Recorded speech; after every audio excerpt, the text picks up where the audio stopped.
460,000 kids are reported missing every single year in the United States. Hundreds of people are reported missing in national parks and forests, many of them children.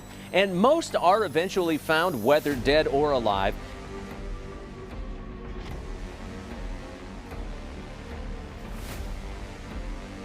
Hello? Yo, wake up. They're passed out. Imagine waking up on Christmas Eve to find your home in flames and 5 of your children missing. No remains, no evidence, just questions. What happened to the Sodder children on that fateful night? Was it a tragic accident, or something far more sinister? On Christmas Eve in 1945, the Sodder family gathered in their home in Fayette County, West Virginia, filled with warmth, laughter, and holiday cheer. George and Jenny Sodder, along with 9 of their 10 children, enjoyed the night, celebrating the season together. Little did they know, this would be the last time they would all be together. This is the haunting and unsolved mystery of the Sodder children, a case that has perplexed investigators, haunted the family, and captivated the public for over 75 years. The night began just like any other Christmas Eve.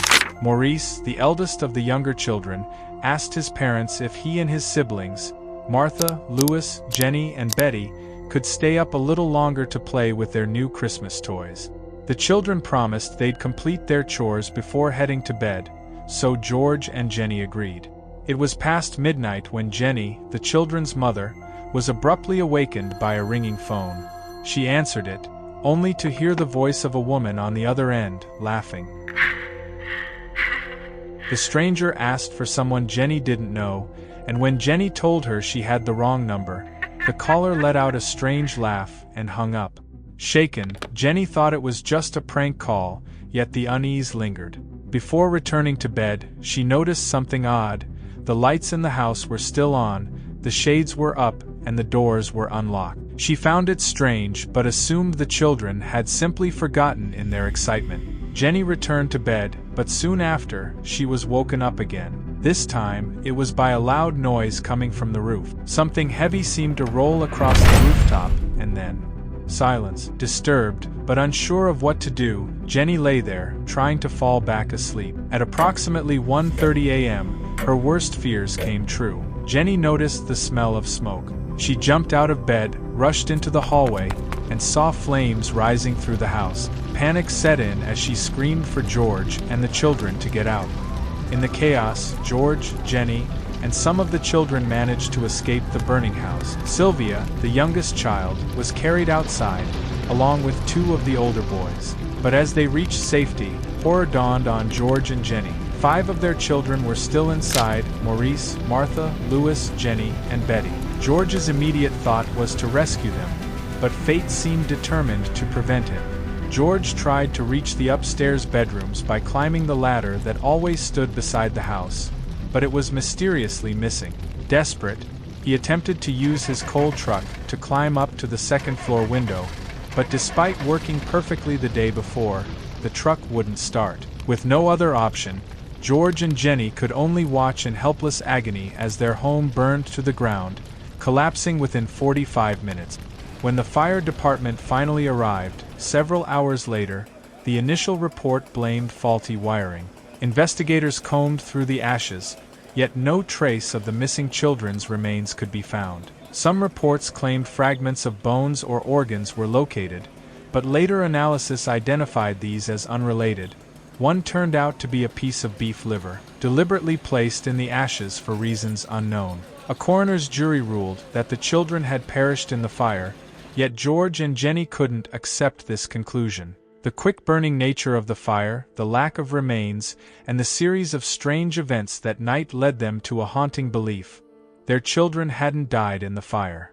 They had been kidnapped. The Sodders began to piece together the clues. The missing ladder was later found at the bottom of an embankment, far from where it was usually kept. The house's telephone line had also been cut, an action that hinted at foul play. Even stranger, witnesses began to report sightings of the Sodder children in the area, including a claim that they were seen with unknown adults watching the fire from a distance. But who would want to harm the Sodders? George Sodder, an Italian immigrant, was outspoken against Italian dictator Benito Mussolini, and he frequently debated politics within his community. Some wondered if this had made him enemies, possibly within Italian-American circles. The Sodders became convinced that someone had kidnapped their children as retaliation, setting the fire to cover the crime. Unable to accept the official findings, George and Jenny took matters into their own hands. In 1949, George arranged an excavation of the site,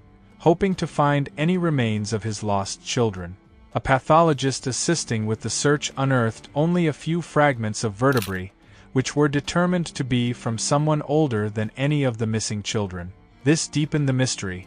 Not only were the bones likely not from the Sodder children, but they showed no signs of fire damage. This raised a disturbing question: were these bones planted to mislead the family? Decades passed with no clear answers. Then, in 1968, Jenny received a mysterious photograph in the mail. It was of a young man, appearing to be in his mid-20s, bearing a striking resemblance to their son Louis. On the back of the photo, strange phrases were scrawled. Louis Sodder, I love brother Frankie, and A90132 or A90135. To George and Jenny, this was a sign, an eerie message from one of their lost children. They hired a private investigator to look into the photograph, but he disappeared without a trace, leaving them with yet another dead end. The sender of the photograph, the identity of the man, and the meaning behind the cryptic message all remain mysteries. Refusing to give up, the Sodders dedicated their lives to finding their children. They placed a billboard along Route 16, featuring photos of the 5 missing children and offering a reward for information. Year after year, the billboard stood as a stark reminder of the unsolved mystery, urging anyone with information to come forward. George passed away in 1969, never knowing what truly happened to his children. Jenny continued the search until her death in 1989, still haunted by the unanswered questions. The billboard remained up for decades until it was finally removed in the early 1990s. To this day, theories about the Sodder children abound. Some believe they were indeed kidnapped and taken abroad, possibly to Italy. Others argue the children did perish in the fire and that the Sodders, consumed by grief, were unable to accept it. The bizarre circumstances surrounding the fire, the mysterious photograph, and the absence of any conclusive evidence have left this case open to speculation. The youngest Sodder child, Sylvia, who was just an infant at the time, is the only one of the siblings still alive. She continues to search for answers, hoping to find closure for a tragedy that has cast a shadow over her family for generations. The Sodder case remains one of America's most haunting mysteries. Did 5 children vanish into the night, spirited away by unknown forces? Or was this simply a tragic accident that left an already grieving family desperate for answers? We may never know, but the story of the Sodder children endures, a chilling reminder of the mysteries that lurk in the shadows, forever waiting to be uncovered.